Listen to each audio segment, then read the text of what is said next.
Holding grievances is an attack on God's plan for salvation.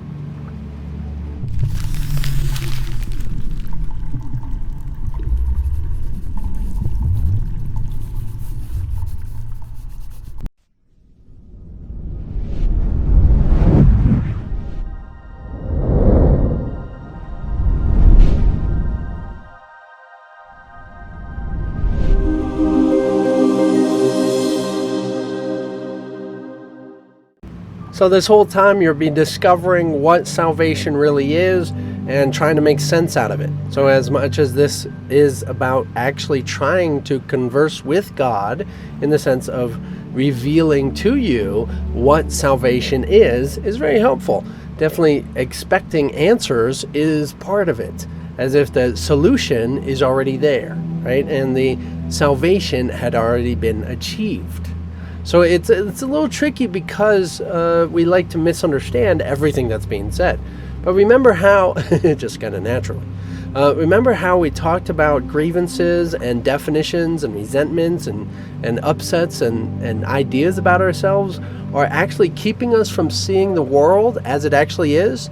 So this kind of gets into that same sense again, but likely, if you're misunderstanding the lesson, you're most likely thinking that this is about grievances against other people.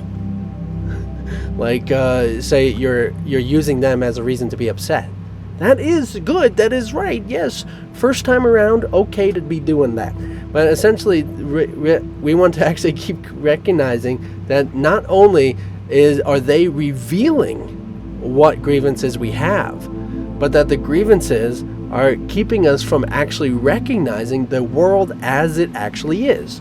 Notice how this is titled Holding Grievances is an Attack on God's Plan for Salvation, and yet it goes off talking about bodies. Why is it going off talking about seeing yourself as a body? And to all of the bodies this, the bodies that. Think about it. Because grievances literally make bodies. Like they're definitions of your mind. Now, the idea of grievances is that you have an excuse to be upset. Like you put it on something and you are grieving it, not like grieving just that someone died, but in the sense that it is upsetting to you. It upsets you. So this is actually that you have displaced the authority in which the situation occurred. Your authority. So when you actually recognize your responsibility, you and the authority in which you are, you also join and connect with the salvation of where the solution to all situations and answers are. And the whole world completely changes because of what you have stepped into, the position of what you are as the center of the universe. So you can't see that until you actually step into the place of it.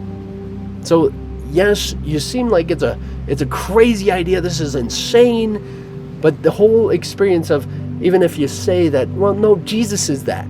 That's what Jesus is. Think about it and recognize it as Jesus was the example. Jesus achieved recognizing himself as that center of the universe and saw the world as the spiritual essence of its realities, the spiritual universe.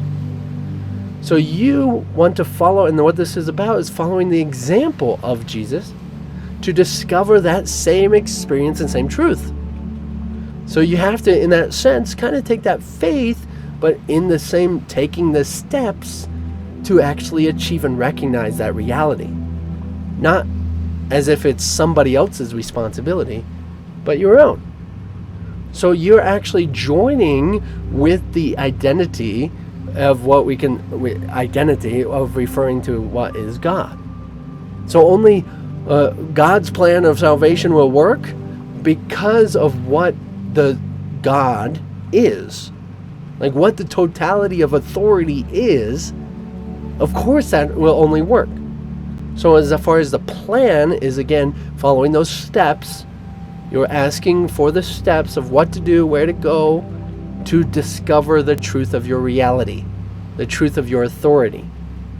So when you do that and you recognize that, yes, then it all kind of falls into place because you're actually seeing the spiritual universe. Now, I'm talking about a transparent, illuminated reality. So that gets into something that seems pretty far out and extreme to a lot of people, but really that's what this is about. We're using these words, not only Christian terms and masculine pronouns, but also the ideas of forgiveness and resentments and grievances are all words that can be misunderstood by this little ego, but helpful enough to start confronting itself. So it's actually talking about deeper essence of reality than what seems to be, oh, I just need to forgive my neighbor. Yes, forgiveness of my neighbor, to actually do that does take you into a deeper level of resonance with the universe to discover a greater interpretation of this. And that's when you start, as you do different things, you start realizing, recognizing this communication with God is here constantly, always, and forever. So it's something that's pretty phenomenal. And I just wanted to make sure I touch base on, what is salvation, Father? I do not know. Tell me, that I may understand. So in that sense of what I'm referring to is because if you think salvation is just forgiving, say, grievances in the sense of resentments and bothersomes with other people, yes, that's great. It might be in the sense of that you then can find love and be in the community. That's very helpful, yes. But in the sense of taking it even farther to literally seeing the spiritual universe. So yes, you don't understand that. Let's admit it, right? You don't understand that. That's why you're doing this course. That's why you're in bodies. That's why you're in this world, right? You don't understand what the spiritual nature of the universe is. Let's admit it. That's okay. Now we can actually, it's better even to admit that you don't understand it, because then you can actually ask, because you actually want the answer. Oh, I have no clue what that is about. No idea what this wholeness thing Devin's always talking about. No idea what this spiritual universe, transparent, illuminated essence of reality. Are you kidding me? I have no idea. Please tell me, Father. Teach me. Show me. Guide me. Lead me. I want to know you. I want to know you.